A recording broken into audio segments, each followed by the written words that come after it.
മുഖ്യമന്ത്രി പിണറായി വിജയന്റെ ഗൾഫ് സന്ദർശനത്തിന് ഒക്ടോബർ 16-നാണ് തുടക്കമാകുന്നത്. Bahrain, Oman, Qatar, Kuwait, UAE രാഷ്ട്രങ്ങളാണ് മുഖ്യമന്ത്രി സന്ദർശിക്കുക.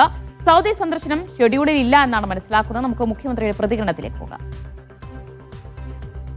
അല്ല, ഇപ്പൊ അനുമതി കിട്ടി, അവിടെ നിന്നാ മതി തൽക്കാലം. അതിപ്പോ എന്റെ യാത്രയുടെ അവസാന തീയതിയാണ് പറഞ്ഞത്. ഞാൻ യാത്ര ചെയ്യുന്നത് ഇവിടുന്ന് ഗൾഫിൽ പോകുക എന്ന് പറയുന്നത് നമ്മൾ ഡൽഹി പോകുന്ന ദൂരമില്ലേ യഥാർത്ഥത്തിൽ പല ഗൾഫ് രാജ്യങ്ങളും. അവിടുത്തെ പരിപാടി എന്ന് പറയുന്നത് വെള്ളിയാഴ്ച ആണ് പ്രധാനമായിട്ട് ലീവുള്ള ദിവസം. ശനിയാഴ്ചയും വരും, ചിലയിടത്ത് ശനിയും ഞായറും ഉണ്ട്.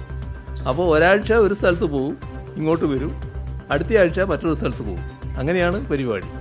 ആ പരിപാടിക്ക് നിങ്ങളുടെ എല്ലാവരുടെയും സഹകരണം അവിടെ ഉണ്ടാവുമല്ലോ, അത് മതി.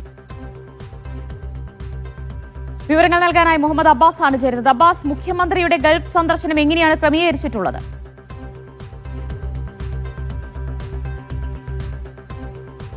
ദിവ്യ, ഒക്ടോബർ 16 മുതലാണ് GCC രാഷ്ട്രങ്ങളിലെ മുഖ്യമന്ത്രിയുടെ സന്ദർശനം ആരംഭിക്കുന്നത്. GCCയിൽ 6 രാജ്യങ്ങളാണുള്ളത്. ഇതിൽ സൗദി ഒഴികെയുള്ള രാഷ്ട്രങ്ങളിലാണ് നിലവിൽ അദ്ദേഹത്തിൻ്റെ സന്ദർശനം ഷെഡ്യൂൾ ചെയ്തിട്ടുള്ളത്. ബഹ്റൈനാണ് ആദ്യത്തെ സ്ഥലം. ഒക്ടോബർ 16-നാണ് അദ്ദേഹത്തിൻ്റെ ബഹ്റൈൻ സന്ദർശനം. അതുപോലെ ഒമാനിൽ ഒക്ടോബർ 24, 25 തീയതികളിലാണ്. ഖത്തറിൽ 30-ാം തീയതിയാണ് ഒക്ടോബർ. കുവൈത്തിൽ നവംബർ 7 മുതൽ 7-8 തീയതികളിലാണ്. UAEയിൽ 8-9 തീയതികളിലാണ്. കേന്ദ്ര എക്സ്റ്റേണൽ അഫയേഴ്സ് മിനിസ്ട്രി പുറത്തിറക്കിയ ഈ ഷെഡ്യൂൾ പ്രകാരമുള്ളത്. മലയാള മിഷൻ്റെയും അതുപോലെ ഇവിടുത്തെ പ്രവാസി സംഘടനകളുടെയും ഒക്കെ പരിപാടികളിൽ അദ്ദേഹം പങ്കെടുക്കുമെന്ന് പ്രതീക്ഷിക്കുന്നു. കുറച്ച് അനിശ്ചിതത്വങ്ങൾക്ക് ശേഷമാണ് മുഖ്യമന്ത്രി പിണറായി വിജയൻ്റെ ഗൾഫ് സന്ദർശനം യാഥാർത്ഥ്യമാകുന്നത് എന്നൊരു രാഷ്ട്രീയ പ്രാധാന്യം കൂടി ഇതിനുണ്ട്. ഏതായാലും ഒക്ടോബർ 16-ന് അദ്ദേഹം ഇവിടെ ബഹ്റൈനിൽ ആദ്യത്തെ സന്ദർശനം.